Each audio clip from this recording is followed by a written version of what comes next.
¿Qué tal, amigas, amigos? Nos da mucho gusto saludarles. Este es su programa A Dos Voces. Los saludamos con mucho gusto, Ricardo Marcos y mi compañero José María Álvarez. José María, bienvenido. Gracias, Ricardo. ¿Cómo están, amigos? Espero que estén ya listos para disfrutar de este episodio. Es el 16 de nuestra serie A Dos Voces. Y gracias por suscribirse a nuestro canal, por escucharnos también en Spotify y pues todos sus comentarios, por compartir nuestras publicaciones. Recuerden que para poder empezar a crecer necesitamos de su ayuda. Entonces, ¿cómo? Pues dando un like, dando sus comentarios, aunque sea brevemente un saludo o un comentario o sugerencia, crítica, todo es bienvenido, todo lo leemos, todo lo consideramos, así que somos parte de una comunidad que queremos que crezca, Ricardo, así que los invitamos a que hagamos más grande el gusto por la música, la gran música de todos los tiempos. Esperamos que hayan disfrutado del programa dedicado a las directoras de orquesta de hoy, a las grandes directoras de orquesta.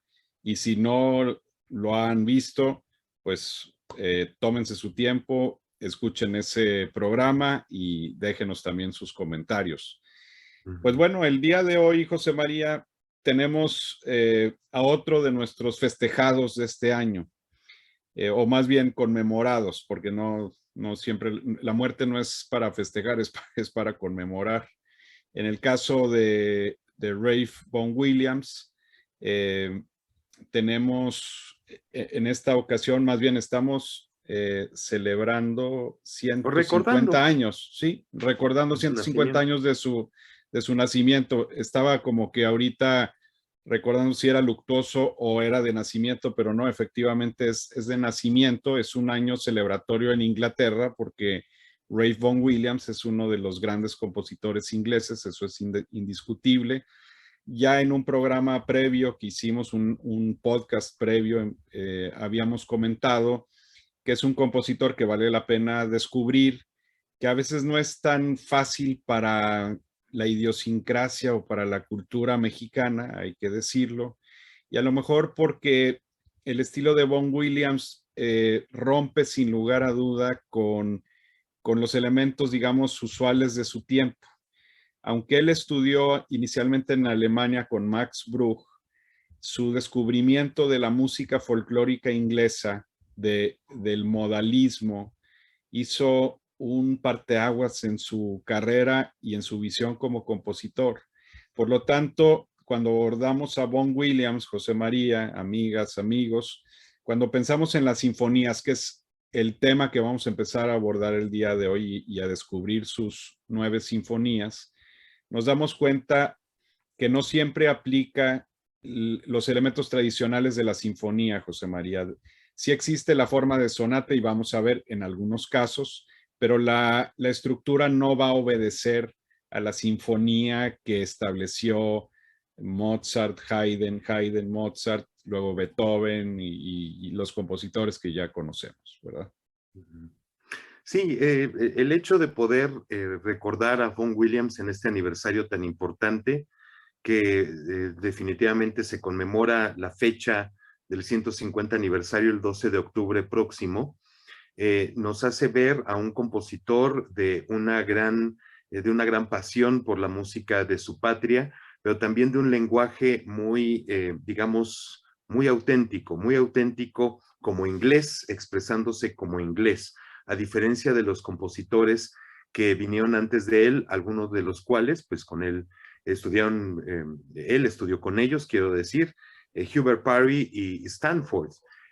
Ambos compositores en el siglo XIX tenían todavía esta muy severa carga germánica en su lenguaje y tenían un pequeñísimo acentito inglés nada más. Entonces la idea, ya iniciando el siglo XX, era cambiar todo eso gracias especialmente al trabajo de Vaughan Williams y de su colega y amigo Gustav Holst. Era hacerlo al revés, era tener un lenguaje con acento netamente inglés, aunque las primeras obras de Vaughan Williams todavía tienen ese pequeñísimo acento germano por ahí que le viene, como tú dijiste, por sus estudios, pero ya en realidad empieza a sentirse un lenguaje auténtico, algo que, citando las palabras de Manuel de Falla, era imperioso en esos momentos en Inglaterra, era la autenticidad sin la literalidad, o sea, ser auténtico pero sin ser totalmente literal a la música folclórica inglesa, es decir, un lenguaje totalmente inglés de personas de esa nacionalidad. Y tú comentabas acerca de por qué no puede tener tanto éxito en tierras latinas la música de Vaughan Williams. Y he estado pensando en los últimos días y creo que he concluido algo. Eh, a los mexicanos especialmente, creo que nos gusta escuchar música que tenga un acento folclórico o tintes folclóricos, pero nuestros, latinos, no de otras nacionalidades. Por lo general, la gente que escucha música popular española le molesta. Música popular de los Estados Unidos le molesta. Suena gringo, suena gachupín. Y en el sentido de los ingleses, como que no entendemos el folclore inglés. Entonces, insisto, aquí, sin citar literalmente en muchas de sus obras la música folclórica inglesa, el lenguaje de este hombre es tan inglés que probablemente por eso chocamos, porque no nuestra forma de ser del latino o del mexicano no encaja mucho en ello. A lo mejor ahorita mucha gente me va a empezar a tirar ¿no? Pero pues también prefiero que la gente haga sus comentarios, que reaccione acerca de lo que tú y yo estamos platicando. De eso se trata, no permanecer totalmente pasivo a nuestras emisiones. Pero sí he pensado mucho en eso y me gustaría saber tu opinión, porque es de repente muchas músicas populares del mundo, especialmente con aquellas con las que tenemos alguna suerte de pique histórico, España, Estados Unidos. Entonces, siempre lo tachamos de esa manera y lo que viene de ahí, el flamenco, las sevillanas, el cantejondo, no lo soportamos. La música de los vaqueros, la música country, no lo entendemos dentro de la música de concierto y por eso se tacha tanto a Copland de gringo, a Manuel de Falla de muy español, y pues probablemente por eso a Vaughan Williams no nos entra a los mexicanos, porque es un lenguaje además auténtico. Aquí no hay que estar abusando del folclorismo para ser verdaderamente auténtico. Es un tema interesante. Creo que en algunos casos de pronto hay compositores que en México los asimilamos perfectamente. Pensemos en Tchaikovsky, que es un tema que hemos estado trabajando tú y yo y próximamente en un curso que vamos a dar.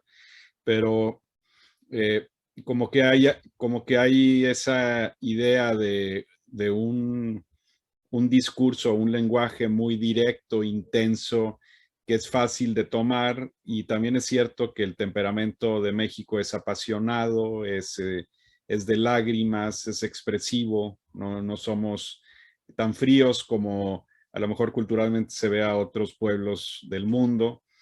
Y me parece que en el caso de los ingleses podríamos pensar que su folclore es más tranquilo, más pastoral, válgame un poco pues sí, la expresión un poco, pues sí, prejuiciosa, porque no todo es pastoral tampoco, pero esa es, digamos, la etiqueta que se le ha puesto al folclore inglés.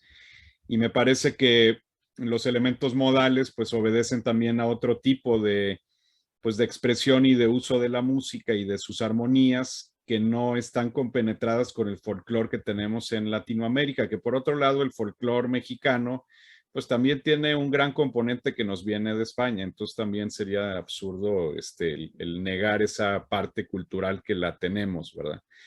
En el caso de este encuentro de Vaughan Williams con México, sí se han interpretado ocasionalmente sus obras, sus sinfonías, oberturas, pero no le hemos dado quizá el nivel que se merece como uno de los grandes compositores del siglo XX, sin lugar a duda uno de los grandes sinfonistas del siglo XX. Y, y ahí es donde también nos damos cuenta que el Reino Unido, o en este caso Inglaterra particularmente, porque Vaughan Williams es inglés, no tuvo una revolución musical nacionalista en el siglo XIX como sí ocurrió con República Checa, con los rusos, con Polonia, con Croacia y con muchos otros pueblos del mundo. Como que esta cuestión del nacionalismo inglés viene ya posterior, precisamente con esta generación de Vaughan Williams y de Holst, y curiosamente es una generación muy cercana a la generación nacionalista mexicana. Manuel M. Ponce es nada más unos años más joven que Vaughan Williams, y pienso que sería una figura comparable también respecto a la identidad de Vaughan Williams. Ponce también, al tener inicialmente un encuentro con la música germánica, pues se va a Francia para redescubrir sus raíces y sus posibilidades, ¿no? Y le pasa lo mismo a Vaughan Williams, que va a ir a estudiar con Maurice Ravel, y que esto le va a permitir pues totalmente ya quitarse pues ese peso hegemónico que tenía en la cultura y la música inglesa por los países germánicos, como toda esa generación de compositores que acabas de comentar, de Stanford y de Parry, que tienen cosas interesantes. Hay algunas cosas que sí tienen un cierto saborcito inglés, pero definitivamente no es lo que van a lograr estos compositores de la generación de Ralph Vaughan Williams y de Gustav Holst. Pero aterricemos en la primera de las sinfonías, José María. Y antes de pasarte la palabra, hay una cuestión que vale la pena que nuestras amigas y amigos sepan. Vaughan Williams no numeró sus sinfonías, José María, no les llamó hasta más adelante, les puso numeración. La primera sinfonía es A Sea Symphony y la segunda sinfonía es A London Symphony. La primera, Sinfonía del Mar, la segunda, la Sinfonía de Londres. Y luego, bueno, viene la pastoral, y que es la número 3, pero es A Pastoral Symphony, y la número 4 aparece como sinfonía con la tonalidad. O sea, él hace la especificación de la tonalidad más que del número, pero bueno, cronológicamente no hay no hay ningún asunto ni de publicación ni de cuándo le escribió, como es el caso de tantos compositores, por ejemplo, Mendelssohn, me viene a la memoria, pero esta sinfonía, la primera, o bueno, pues así Symphony, es, si nosotros lo queremos ver de alguna forma, es más bien como un oratorio en el espíritu del oratorio inglés que viene desde tiempos de Henry Purcell. Sí, definitivamente uno de los más grandes compositores ingleses en la época barroca, y que después vino la dominación de los compositores alemanes, aunque Händel se sentía más inglés que el propio rey, Jorge, pero digamos que él venía de Alemania, como todos los compositores que visitaron Inglaterra, desde el austríaco Haydn, fue, bueno, pues también estuvo Mendelssohn, estuvo Brahms, o sea, hubo una gran visita de compositores de fuera, pero no había unos compositores netamente ingleses, a excepción de Stanford y de Parry y algún otro, pero en realidad no existía un desarrollo en la música de Inglaterra, lo cual es algo extrañísimo en un lugar que durante muchos años, ya en el siglo XX, se ha dedicado a producir música y a producirla en todos los ámbitos, en el ámbito del rock, del pop, del clásico, la experimentación, la técnica de grabación. Ahora, vaya, ellos son punta de lanza en Inglaterra, pero después de muchos siglos se puede decir de que no había un desarrollo.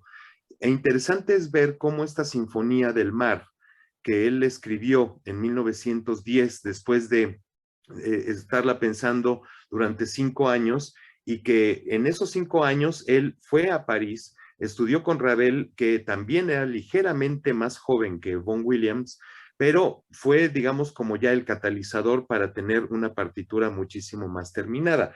Claro, aquí encontramos una estética de un joven, pero con una gran madurez artística, con un crecimiento impresionante que se había ya dado gracias a sus primeras obras en el siglo XX.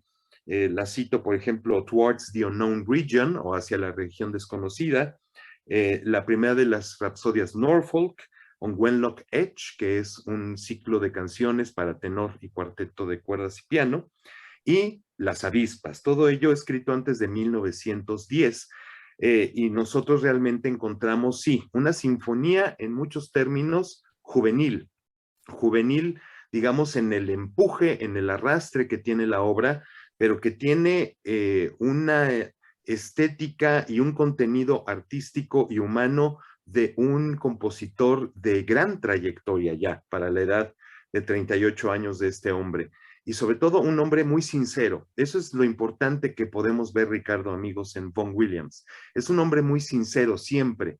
Y es un hombre sonriente siempre ante la adversidad que tuvo que vivir y ante cualquier cosa. No encontramos momentos de fatalidad como lo llegamos a escuchar en Elgar, por ejemplo, que además Elgar sí suena inglés, pero tiene un abrigo alemán gigantesco y pesado que se siente en sus oratorios, en su música sinfónica. Y hablando de la música sinfónica, las sinfonías que Ricardo y yo platicaremos aquí a partir de este programa es básicamente el gran repertorio de este autor.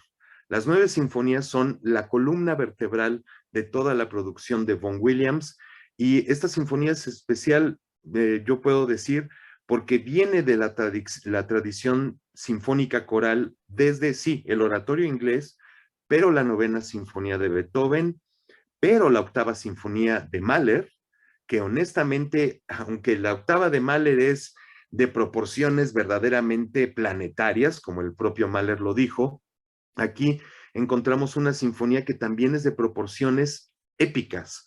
Eso es lo que tiene esta obra, no solo en lo sonoro, sino también gracias al texto que utilizó Vaughan Williams y que denota el gran carácter cosmopolita, la universalidad de este compositor, Ricardo. Sí, en cierta forma la Sinfonía del Mar o Sinfonía número 1 de Vaughan Williams es una síntesis del oratorio y de la sinfonía.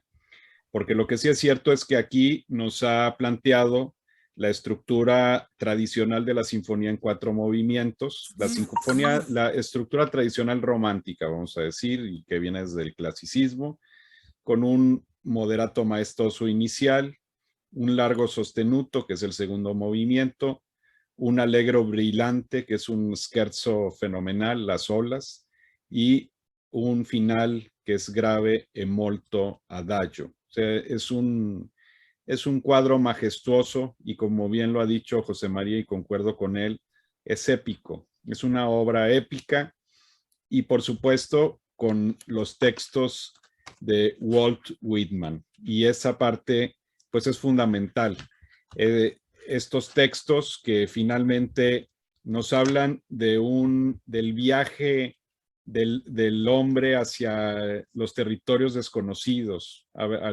Podría también pensarse en un viaje metafísico o un viaje de el encuentro con la humanidad, y todo a través de la metáfora del mar, y los textos pues van de alguna forma marcando y conjuntándose con la visión musical de Vaughan Williams, que está muy cercana, sin lugar a duda, al texto, sin la intención tampoco de ser nada más un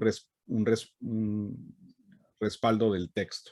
O sea, la música va también por sus propios confines. Y qué forma tan magistral de comenzar la sinfonía, que con esas fanfarrias, José María, que es como si de pronto nos encontrábamos en la vastedad del mar, ¿no? Incluso el coro así lo dice, ¿no? Se escucha la fanfarria e inmediatamente el coro entra: Behold the sea, contemplemos el mar, y viene una cascada orquestal poderosísima. Yo creo que hay pocas sinfonías que tienen un inicio tan espectacular.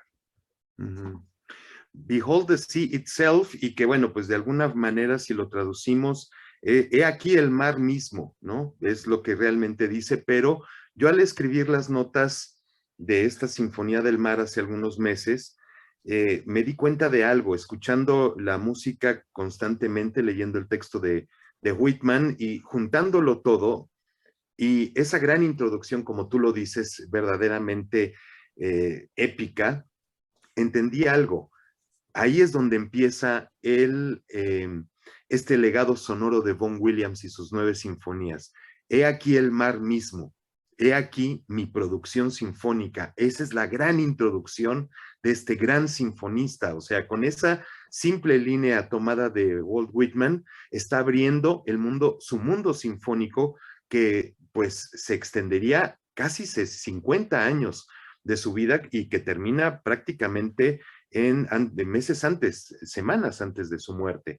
Entonces, nosotros encontramos, como tú bien lo dices, hay muchas alegorías en el texto de Whitman, pero que también Vaughan Williams las sabe cómo vestirlas musicalmente y no está desfasada una cosa de la otra. El coro se escuchan todas sus palabras perfectamente sin que la orquesta lo esté tapando. Es una amalgama espectacular que pues encontramos sí en el primer movimiento y que además, bueno, no solo tenemos la participación de un coro, sino de una soprano y un barítono solistas, y que pues especialmente el segundo movimiento tenemos la participación prácticamente del coro masculino y del barítono, las olas, que es un scherzo verdaderamente muy movido, y donde sí encontramos en la parte central de ese tercer movimiento, perdón que ya me fui un poquito más adelante, sí encontramos un momento que uno puede decir es imperial, del imperio británico. Se siente esa majestuosidad y esa pompa y boato del imperio británico, pero sin caer en el germanicismo que tenía Elgar con sus marchas, pompa y ceremonia.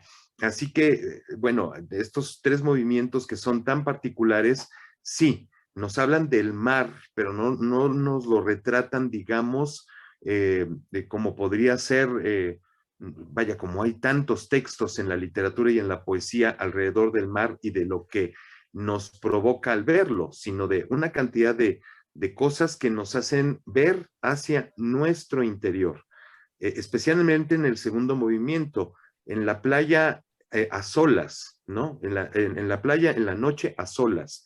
Eso nos provoca también esa forma interior de vernos a nosotros gracias a la música y la poesía de Whitman, que es verdaderamente espectacular. Y encontramos, por supuesto, una música pues de grandes alcances, una música que utiliza esa gran tradición de la música isabelina, pero también este bagaje tan en boga en Europa y especialmente en Inglaterra por los pintores y en Francia por la música del impresionismo. Entonces, él utiliza, Vaughan Williams, esas ideas impresionistas en su obra sin llegar totalmente ni a los localismos ni a los folclorismos, sino ser una música, nuevamente lo diré así, universal, Ricardo. Toda la razón. Y hay otros momentos que valdría la pena señalar de esta magnífica partitura. Un tema también importante, el texto de Walt Whitman proviene de Leaves of Grass, que es una colección de poemas de este gran escritor y poeta. Y por supuesto, él tomó los que eran pertinentes respecto, por supuesto, a lo que quería él conseguir en este homenaje al mar, pero también en esta cuestión simbólica de la humanidad, de la vida, de la muerte también, porque hay pasajes que nos hablan sobre aquellos que murieron realizando su labor y con música muy conmovedora. También es interesante que esta obra usa un motivo musical que venía de un poema sinfónico de Solent. De Solent es un poema sinfónico que, por cierto, ha sido rescatado ocasionalmente. Es una de las obras, digamos, iniciales de Vaughan Williams que siempre ha pasado desapercibida. Pero particularmente hay un tema de Solent que aparece como uno de los temas principales en el primer movimiento y que curiosamente Vaughan Williams va a retomar con toda conciencia en la novena sinfonía. Y de esta forma podríamos entender que hay un cierre de una producción sinfónica, hay un principio y hay un final. De alguna forma, estoy seguro que Vaughan Williams pensaba que su novena sinfonía era su última obra sinfónica, ¿verdad? Y hay ciertos elementos que en su momento vamos a platicar de esa sinfonía que de alguna forma creo que musicalmente nos está dando esta idea. Pero lo interesante es cómo unifica Vaughan Williams sus inquietudes a lo largo de toda una vida en donde la sinfonía efectivamente va siendo una columna vertebral. Otros de los momentos que a mí en lo particular me encantan de esta sinfonía es el scherzo de las olas, The Waves. Es magnífico porque además es de gran virtuosismo para el coro. Aquí los solistas, que es soprano y barítono, no aparecen. En los otros tres movimientos, por supuesto, tienen solos y música para cantar, pero en las olas se lo da Vaughan Williams totalmente al coro. Y es un scherzo, diría yo, bastante tradicional estructuralmente en el rango de sinfonía. Y es magnífico. O sea, hay un elemento sin lugar a duda de coro inglés en el mejor sentido de la palabra, que viene de esa gran tradición coral que hablaba José María y que tenemos entre sus antecesores a Edward Elgar y sus oratorios, pero aquí con un sentido pues totalmente estilo Vaughan Williams, con ciertos toques folclóricos y con esas explosiones de sonido que eran únicas en este compositor.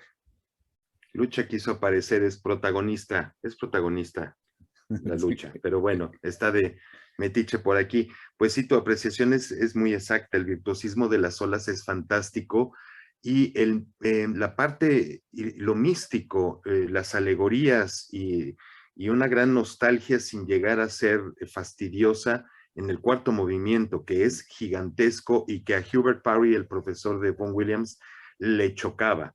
Decía que había cometido pues ciertos pecadillos en esa obra tan larga, ¿no? Sobre todo el movimiento que es larguísimo, pero que bueno, sí, la primera audición para cualquiera de nuestras amigas y amigos que nos estén escuchando y viendo, seguramente si nunca la han oído, la primera impresión es que qué larga está esta sinfonía. La recomendación que podemos dar es que abusando de lo fantástico que es tener el internet y las traducciones simultáneas de cualquier texto, es poder buscar el texto de Walt Whitman a la Sinfonía del Mar de Vaughan Williams y pues poder leerlo así como, pues no siguiendo la obra, pero sí por lo menos darse una idea y después escucharla y dejarse maravillar por esta música fantástica. Yo creo que cuando nos enfrentamos a una obra por primera vez, y esto me gustaría tomarlo no solo para esta obra, sino para cualquiera que se enfrente, que nos está escuchando o viendo, hay que hacerlo con totalmente alejado de los prejuicios, de está muy larga, dura 70 y tantos minutos, ay, qué bárbaro. No, es sentarse y escuchar. Yo sé que la vida moderna como la tenemos ahora es difícil, tenemos poco tiempo, pero siempre habrá un tiempo para poder comer, para tomar un café, para poder descansar, para poder ver las redes sociales, que pasamos mucho tiempo en ellas. También hay tiempo para poder leer y poder escuchar música y acercarnos a la belleza. Así que quitémonos de esos prejuicios de que qué largo está, o no lo conozco, o no le voy a entender. No, sentémonos y escuchemos. Especialmente aquí vamos a encontrar, insisto, una obra que probablemente nos recuerde el final de la novena de Beethoven, que pasa por la octava sinfonía de Mahler y que tenemos aquí transfigurada en un lenguaje verdaderamente hermoso, en un lirismo totalmente posromántico, alejándose ya de esas ataduras del lenguaje germano, wagnerista, podría yo decir, en Inglaterra, como también ocurrió en Francia en aquellos tiempos. Así que yo los invito a que la escuchen. La obra fue estrenada precisamente el día en que Vaughan Williams cumplió 38 años, el 12 de octubre del año 1910, y esto fue en el festival me parece que fue ya se me fue el dato, perdón, en el festival de Leeds, que acogió el estreno de esta obra, y a partir de entonces ha tenido, especialmente en Inglaterra, una vida muy saludable. En México se ha tocado, la verdad, 2 veces, una de las cuales fue estupenda y la otra no. El estreno en México fue gracias a la Sinfónica Nacional y Enrique Dimec en la batuta, y la otra ocasión fue con la Sinfónica de Jalapa y con director cuyo nombre no quiero ni acordar. Pero fue una ocasión muy desafortunada porque si no entiendes la música inglesa, es muy difícil también montar una obra como estas con un coro que está medio trabajado y que no tampoco se compenetró en el virtuosismo coral que tiene, pues mejor no la hagas. Entonces, pues esas son las únicas ocasiones que hemos tenido la Sinfonía del Mar. Yo la quise programar cuando tuve cierto trabajo con la Filarmónica de la Ciudad de México, y aquí lo voy a decir con todas sus letras, la comisión artística me dijo que no. Y yo les pregunté, ¿por qué? Pues porque está medio fea, ¿no?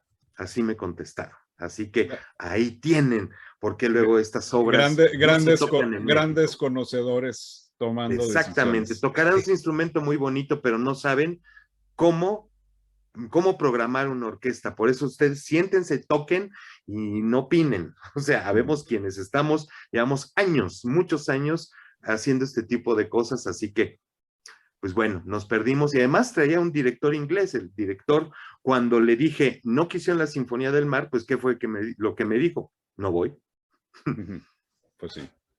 Bueno, pues así son las cosas. Vale mucho la pena disfrutar de esta magnífica página, y les vamos a dejar una lista musical de Spotify, que por cierto ya las tenemos para todos los programas. Es una tarea que estuvimos realizando ahora recientemente, y esto va a servir para complementar esta audición de este podcast. Ahora pasemos a la segunda sinfonía. José Antes, María, sí. Déjame, alguna grabación, espérame. Sí, recomendaciones, sí. A ver, yo tengo un par de recomendaciones. Tengo pocos discos, pero miren, este fue mi primer LP de la Sinfonía del Mar, que es con Andrea Previn. La Sinfónica de Londres es con Heather Harper y John Shirley Kirk. O sea, dos solistas de lujo, orquesta de lujo, director que entendía muy bien a Vaughan Williams y que hizo un estupendo ciclo. Vaughan Williams, la verdad es que es maravilloso. También tengo por aquí esta que al señor David Horowitz no le gusta, pero que a mí me gusta mucho, que es con Bernard Haitink y la Filarmónica de Londres. Se pelea mucho. Felicity Lott y Jonathan Summers, barítono. Yo no sé, el señor, yo le tengo mucho aprecio, sobre todo por lo interesantes comentarios que hace David Horowitz, pero hay muchas cosas que uno dice, está peleado con este músico, con este director. Y Haitink no es precisamente de sus favoritos, así que, pero termina hasta chocando, ¿no? Entonces, por eso como que dije, bueno, a ti no te gusta, pero a mí sí. Y de la caja de Leonard Slatkin, que aquí tengo, pues aquí está la Sinfonía del Mar, con esta foto tan bonita de Vaughan Williams cuando estaba jovencito, que esta foto de hecho no es contemporánea de la Sinfonía del Mar, es una foto de aproximadamente 1898, pero esta es una gran grabación también coralmente. Los solistas son Benita Valente y Thomas Allen, nada más ni nada menos. No, bueno, fenomenal. De las dos que yo traigo aquí cerca, está esta Sinfonía del Mar en Emmy, salió en Emmy en su momento, en Classics for Pleasure, con Joan Rogers, soprano, William Schimmel, barítono, el Royal Liverpool Philharmonic Choir and Orchestra con Vernon Handley. Handley es también un excelente director de Vaughan Williams, y este es parte de su set, es una muy buena versión. Y hay otra que me gusta mucho, que es la de el set completo de Bryden Thompson. Este es un set excepcional, vale mucho la pena, y pues nos muestra también otra idea de hacer Vaughan Williams. A algunos no les gusta, a mí en lo personal me gusta mucho, es muy intenso, es un set que le saca todo el fuego que tiene al compositor, y esta Sinfonía del Mar es con Yvonne Kenny, gran soprano, Brian Reiner Cook, barítono, y London Symphony Chorus and Orchestra, o sea que grandes fuerzas también. Con eso tienen, creo yo, entre lo que José María y yo les hemos comentado, para darse una idea de lo que es esta magnífica, magnífica sinfonía. Una sinfonía que desafortunadamente no ha sido tan escuchada en nuestro país, pero afortunadamente tenemos los discos para hacer frente a esa afrenta. Así que ahora sí, pasemos a alguna cosa más antes de pasar a la Sinfonía de No, no, no, Londres. es que a mí no me gusta el ciclo de Bryden Thompson, no me gusta. Y ahí sí estoy de acuerdo con David Horowitz. El sonido no está tan bien capturado como otras grabaciones Chandos. Tú ves la marca Chandos o la etiqueta Chandos y esperas un audio espectacular, como ocurre en muchas grabaciones con M. Jarvi, con otras orquestas, pero especialmente encuentro el sonido muy, muy comprimido. A mí nunca me ha gustado. Yo pues crecí con las grabaciones de Sir Adrian Boult. Entonces, por ejemplo, la Sinfonía del Mar tiene 2 grabaciones, Boult, de las cuales la segunda es la que más me gusta, aunque no la tengo aquí en físico, pero si tenemos que sugerir algún ciclo reciente a nuestras amigas y amigos, pues tanto de la Sinfonía del Mar como de la sinfonía que hablaremos ahora y de las demás, pueden recurrir al ciclo de la Filarmónica Real de Liverpool, que lo hizo Andrew Mancy, que es un director de orquesta que se dedicó durante muchos años a la interpretación históricamente informada de la música barroca con su violín, porque él es violinista, y yo lo encasillé en historicista, nada más. Y empezó a dirigir el gran repertorio, Beethoven, Brahms, y se hizo todas las sinfonías de Vaughan Williams en Liverpool, y la verdad a mí me dejó con la boca abierta. Es un álbum estupendo, no hay sinfonía que sea mejor que la otra, quiero decir, interpretación, así que lo pueden buscar, está en la firma Onyx, y es con Andrew Manse, así se escribe su apellido, con Z, y la Filarmónica Real de Liverpool. Ahora sí, Ricardo. Lo único que espero es que el que nos dé un ciclo Vaughan Williams y yo lo voy a comprar cuando salga es Edward Gardner. Estaría genial, porque lo que he escuchado en vivo es un gran, gran director de orquesta. Yo estoy seguro que eventualmente llegará a Vaughan Williams y habrá que escucharlo con mucha atención.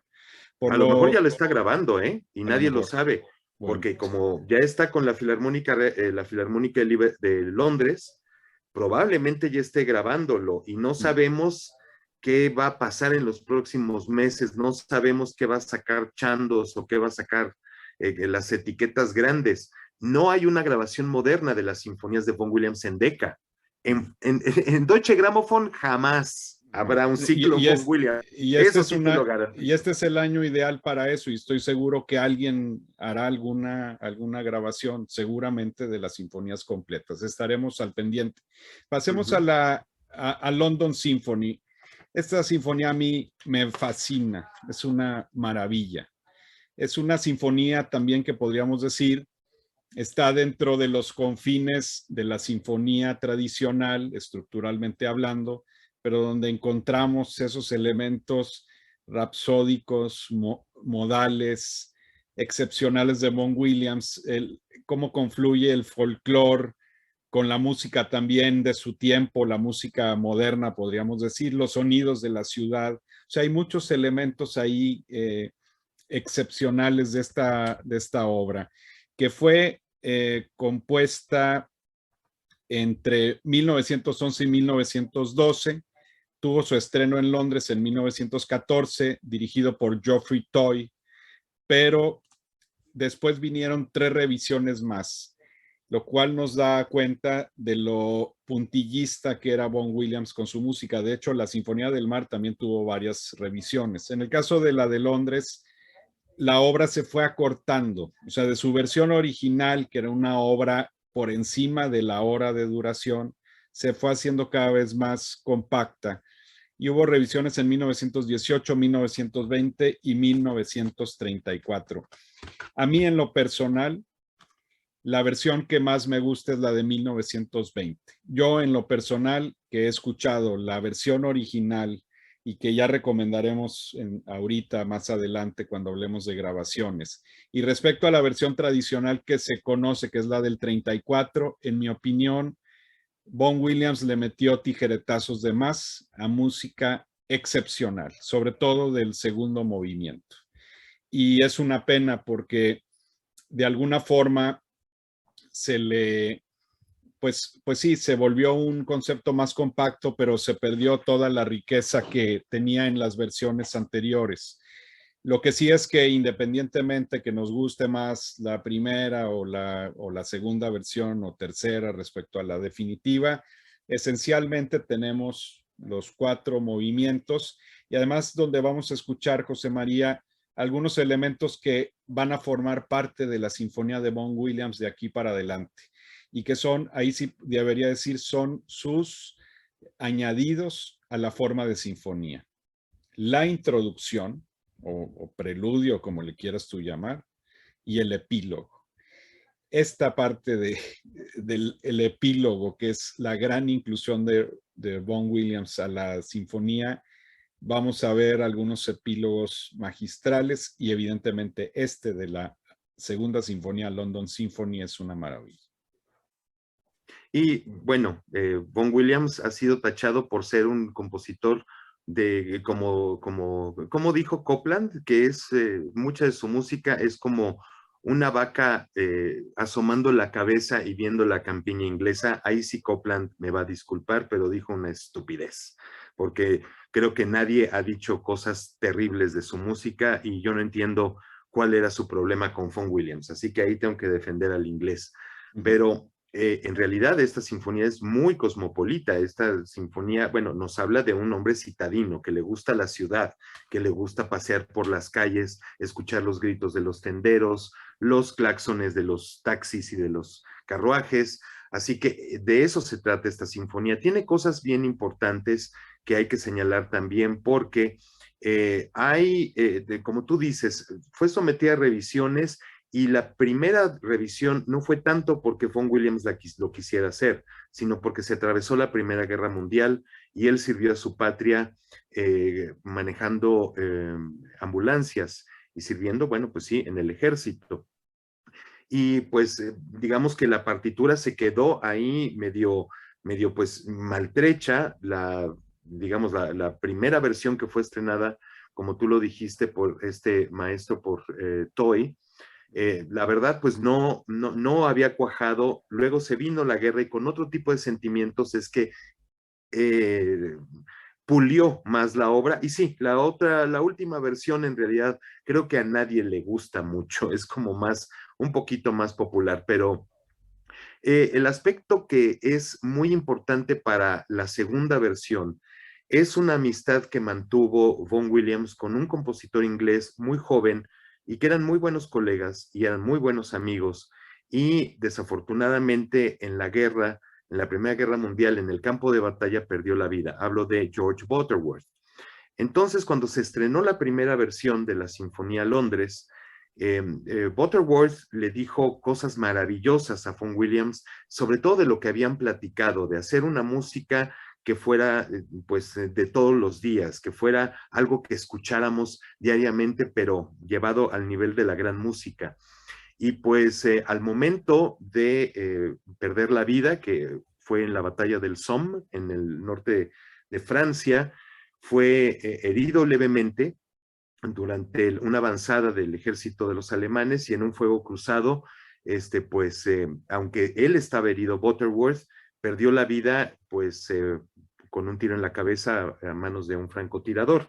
Tenía 31 años Butterworth y eso conmovió muchísimo a Vaughan Williams. Fue un golpe tan fuerte para él haber perdido a su amigo tan joven, que, bueno, además su cuerpo nunca fue recuperado, fue enterrado en las trincheras, no tiene una tumba, digamos, donde reposen sus restos.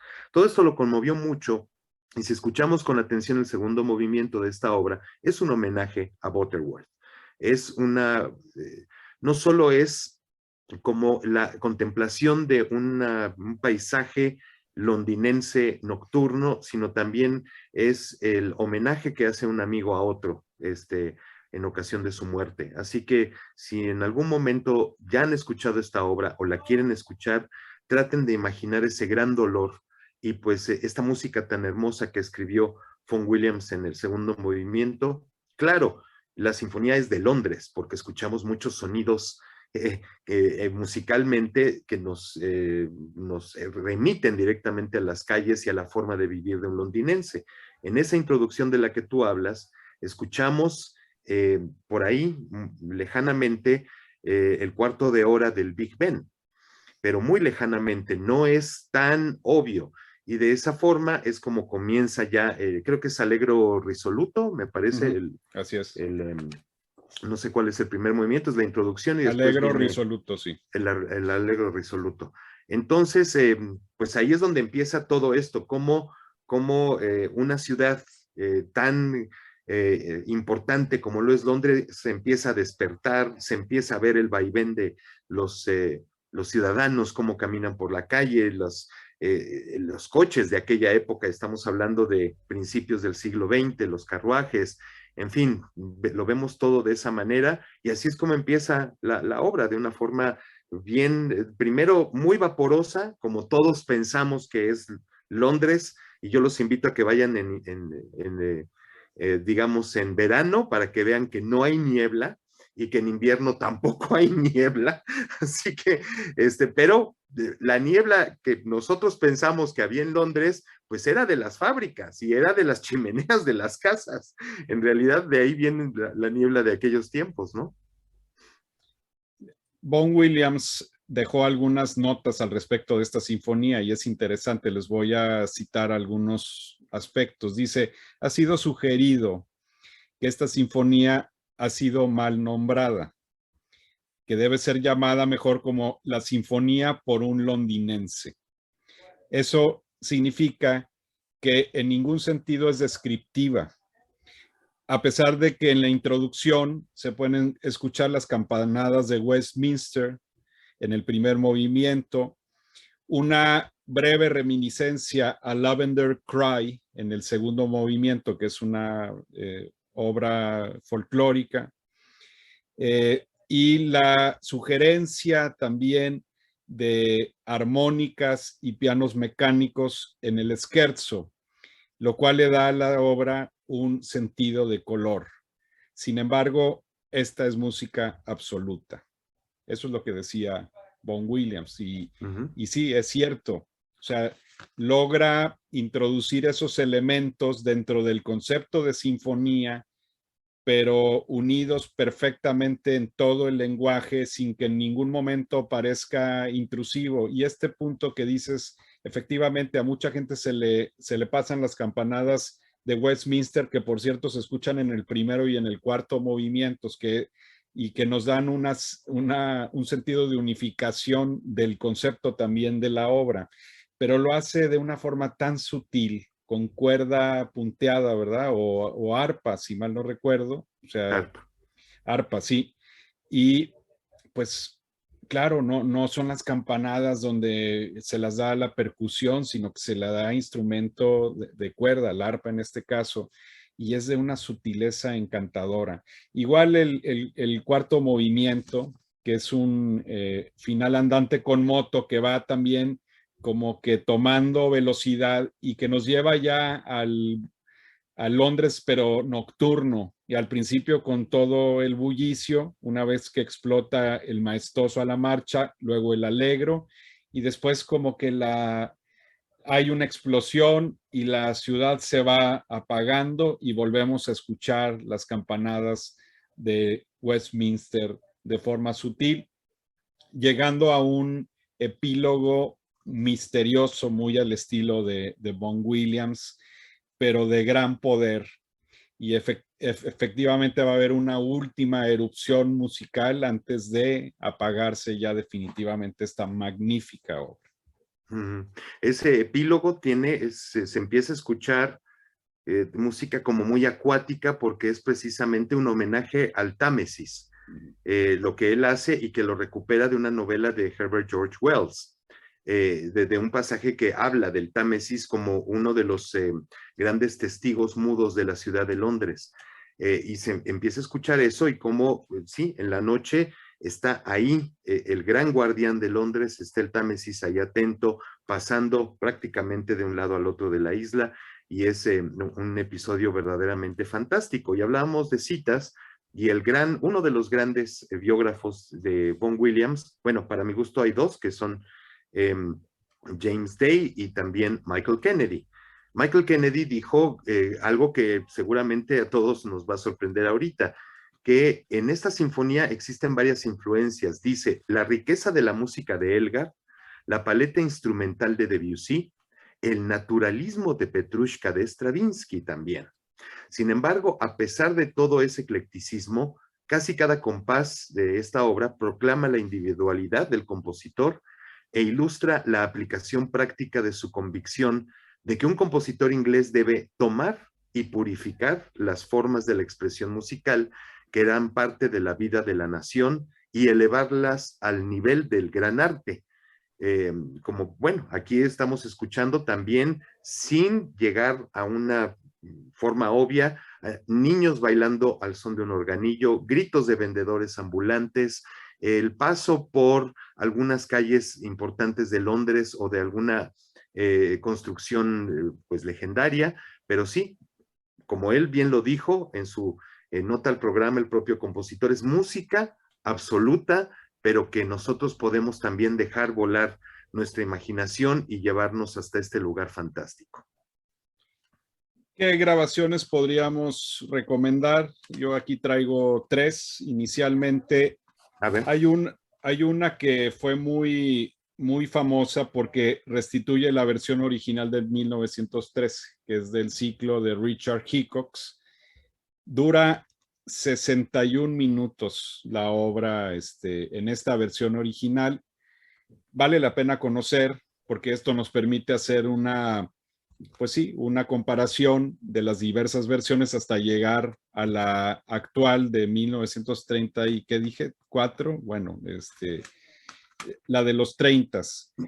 Dentro de las segundas revisiones, aquí va la que más me gusta, que es la de 1920. Este es un disco de Hyperion con la BBC Symphony Orchestra y Martin Bravins. Esta segunda sinfonía es una espléndida versión en la que es, a mi juicio, la mejor versión, la que me gusta más, la de 1920, que queda en un punto medio entre esa versión larguísima de 61 minutos a la versión tradicional que se va siempre como en unos 40, 45 minutos. Esta versión entonces es de 1920 y vale mucho la pena. Además, este disco trae otras cosas muy encantadoras, poco grabadas de Vaughan Williams. Y para una versión, digamos, tradicional, está este ciclo en Naxos, que es muy accesible, que tiene algunas buenas cosas, debo de decir. Curiosamente, comenzó a grabarse con Kees Bakkels, director de orquesta holandés. Él no concluyó este ciclo, no sé por qué razón, la Sinfonía del Mar no la grabó él, pero lo que él grabó es de muy buena calidad con Bournemouth Symphony Orchestra, que por cierto es una sinfónica que a mí en lo personal me gusta mucho de Inglaterra, y hace un trabajo espléndido y nos da otra visión lejana a la tradición inglesa. O sea que también es bueno que otros directores de orquesta hagan a este compositor inglés. Sí, el ciclo Naxos es muy bueno, yo lo recomiendo mucho. Y pues bueno, Ricardo es mi colega y es mi amigo, pero cuando uno ya pasó cierto tiempo ahí, pues la gente, además, no es que te corrijan como yo te voy a corregir ahorita, Ricardo, sino que se te quedan viendo así, ¿no? Por ejemplo, cuando vas por la calle y preguntas dónde está el subway, inmediatamente voltean a verte y te preguntan que de dónde demonios eres, porque en Inglaterra no es el subway, es el underground, y allí le dicen especialmente the tube. Entonces, pues tienes que decir, where's the tube, ¿no? No dónde está el subway. El subway es el paso a desnivel. De hecho, son los pasos a desnivel. No es Bournemouth, como se dice, esta orquesta en el sur de Inglaterra, Bournemouth, y que además es una orquesta provinciana y es una orquesta que nadie daba 3 pesos por ella y que tiene ciclos estupendos de las sinfonías de Sibelius con Pavo Berglund, con Maureen Alsop hicieron grandes grabaciones, en fin, uno piensa, esa orquestucha inglesa, pues es una orquesta que no tiene presupuesto y que ha tenido grandes directores y que la verdad uno escucha sus grabaciones y es fantástica, es estupenda. Es como, lo de Bournemouth es como el asunto de Edinburgh, que no es Edinburgh, es Edinburgh. No me pregunten por qué, pero es Edinburgh, como muchas otras palabras en inglés de allá, que pues uno no pronuncia de repente perfecto, ¿no? Mira, esta es pues, pues con la que yo crecí, por así decirlo, ¿no? Con Sir Adrian Boult y la Filarmónica de Londres. O sea, lo más autorizado a mí, estas son de las grabaciones, y de hecho el segundo ciclo que grabó Boult de las sinfonías de Vaughan Williams es el que más me gusta. El primero lo hizo con Decca, y desde ese entonces, desde los años, ¿qué será? 30, 40, Decca no ha publicado ni una sola sinfonía de Vaughan Williams. Entonces, por eso digo, ni Decca, ni Deutsche Grammophon, ni esas grandes etiquetas van a hacer un ciclo Vaughan Williams, pero bueno, Ángel, Emi, pues obviamente sí lo hizo, porque pues es como, era el sello, ¿no? Nacional de Inglaterra en ese entonces. Entonces, esta me gusta mucho, que es, digamos, aunque no dice aquí qué versión es, pero me parece que es la versión estándar. Sí. La versión que tú mostraste, Richard Hickox, me parece una de las más autorizadas de la versión original, aunque hay por ahí otra, no recuerdo de quién, pero esa es una buena versión, sobre todo para darse una idea de lo que es el discurso original. Y pues obviamente aquí tengo la de Slatkin, que es con la Orquesta Filarmonía de Londres, y también pues tiene aquí la primera rapsodia de Norfolk y la fantasía sobre un tema de Thomas Tallis. Esta es sí es muy buena versión. Yo prefiero la de Boult, me gusta más la fuerza que da Boult en su grabación. Claro, Slatkin yo soy slatkiniano, entonces es verdaderamente fantástico el trabajo que hace, pero pues yo creo que es una de las sinfonías también más grabadas. Hay muchas versiones de esta obra, porque la verdad, pues sí, pues prácticamente es una de las más populares junto a probablemente la Sinfonía Antártica. Esta sí ha sido tocada varias veces en México, Muchas. al ser una obra más fácil de codificar de Vaughan Williams, más explosiva, más emocionante, más a flor de piel, pues evidentemente esta sí ha gustado. Yo la he escuchado en Monterrey, por ejemplo, y hecha bastante bien, diría yo. Y seguramente tú has tenido algunas ejecuciones buenas en Ciudad de México y otras latitudes. Pues yo escuché el estreno en México cuando era niño, en el año 76. Y curiosamente, por ahí tengo el programa, en el mismo programa tocó Jorge Federico Osorio, y se van a reír de esto, de un programa muy chistoso, porque Jorge Federico Osorio estrenaba el concierto para piano y batería de Carlos Jiménez Mabarak, que Jiménez Mabarak le escribió al maestro Osorio. La obertura, si no mal recuerdo, era El Cazador Furtivo de Weber, y el estreno en México, porque lo dice así el programa, de la Sinfonía de Londres de Vaughan Williams, con un director alemán de nombre Heinz Fricke. Nunca se me va a olvidar, por ahí no lo tengo a la mano, pero ¿cómo se me va a olvidar? Digo, era de las primeras veces que yo oía a Jorge Federico Osorio. Yo tenía 10 años de edad, yo estaba muy jovencito. Era cuando me llevaban a mí a la Sinfónica y me preguntaban, ¿te quieres ir? Si no te gustan, nos dices y nos vamos. Y pues yo encantado oyendo tanta música, y ahí descubrí esta sinfonía. La escuché en Londres, yo creo que como 4 veces. La escuché con Hickox, la edición revisada, con Filarmónica de Londres. La escuché, déjame ver ahora con quién más.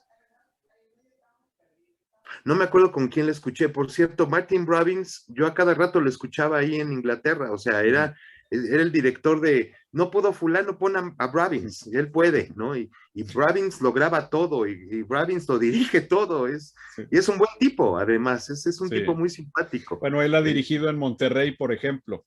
Vino en gira con la Filarmónica de Londres a Monterrey a inicios de los 2000, o sea, de la primera década de este siglo.